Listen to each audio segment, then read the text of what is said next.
सभी राजनीतिक दलों ने 2024 लोकसभा चुनाव को लेकर कमर कस ली है। खुद को हर स्तर पर मजबूत करने को लेकर साम, दाम, दंड भेद अपनाया जा रहा है। इसी बीच कहीं कहीं से टकराव की खबरें भी सामने आ रही हैं। विपक्षी दलों के गठबंधन इंडिया के हाल से तो हम सभी वाकिफ हैं, लेकिन दरार की खबरें एनडीए से भी आने लगी हैं। मामला हरियाणा से जुड़ा है।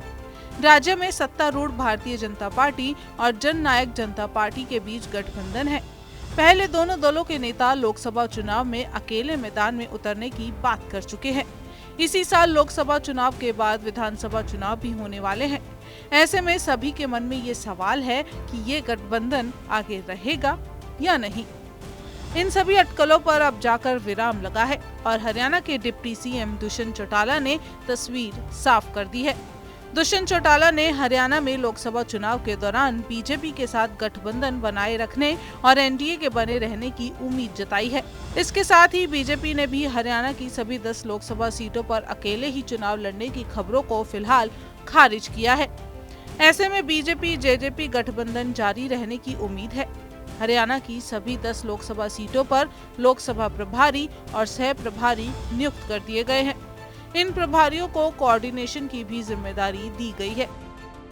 आपको बताएं कि दुष्यंत चौटाला से जब पूछा गया कि बीजेपी सभी 10 की 10 लोकसभा सीटों पर अकेले चुनाव लड़ने का दावा कर रही है, तो उन्होंने कहा कि 10 की 10 सीटों पर तैयारी तो हम भी कर रहे हैं।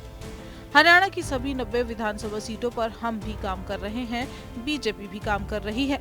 लेकिन जब गठबंधन होते हैं तो मिल बैठकर ही बातचीत करके किसी फैसले पर आया जाता है।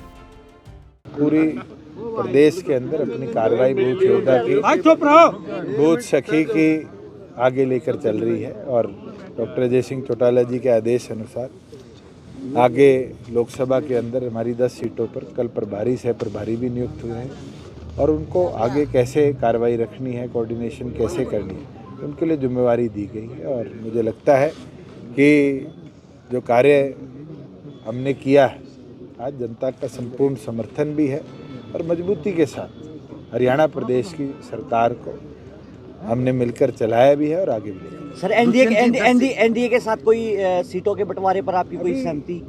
प्रदेश दर प्रदेश भारतीय जनता पार्टी इसमें कोऑर्डिनेशन कर रही है। नॉर्थ में अभी तक आए नहीं है, साउथ में जब नॉर्थ की कोऑर्डिनेशन होगी तो बैठक। बीजेपी के नेता लगातार कह रहे हैं कि 10 सीटें पर मजबूत है और 10 चलो हम भी 10 की 10 पर तैयारी कर रहे हैं। ये तो अलायंस हुआ था और सोनीपत तो बहुत अच्छी तरह जानता है। जब चौधरी देवीलाल जी ने ये निर्णय लिया कि दोनों मिलकर लड़ेंगे तो सोनीपत के अंदर तो किशन सिंह सांगवान जी को भी हमने ही दिया था चुनाव लड़ाने के। तो उस सोच के साथ मुझे नहीं लगता कि कोई कार्यकर्ता काम छोड़ेगा। 90 विधानसभाओं में हम काम कर रहे हैं, वो भी काम कर रहे हैं। पर जब अलायंस होते हैं, जब इसमें बैठकर पार्टी नेतृत्व फैसला करता है और कार्यकर्ता उस पर फूल चढ़ाते। किसान एक बार फिर दुष्यंत चौटाला ने कहा कि हमने हरियाणा की सभी 10 लोकसभा सीटों पर लोकसभा प्रभारी और सह प्रभारी नियुक्त कर दिए हैं। इन प्रभारियों को कोऑर्डिनेशन की जिम्मेदारी भी दी गई है। चौटाला ने इस बात पर जोर दिया कि हमने हरियाणा में पूरे कोऑर्डिनेशन के साथ सरकार को भी चलाया है, गठबंधन को भी निभाया है।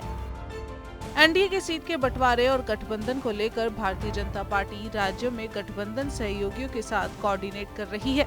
फिलहाल प्रभारियों की नियुक्तियां दक्षिण राज्यों को ध्यान में रखकर की गई हैं और इसके बाद उत्तर और अन्य कई राज्यों में भी की जाएगी।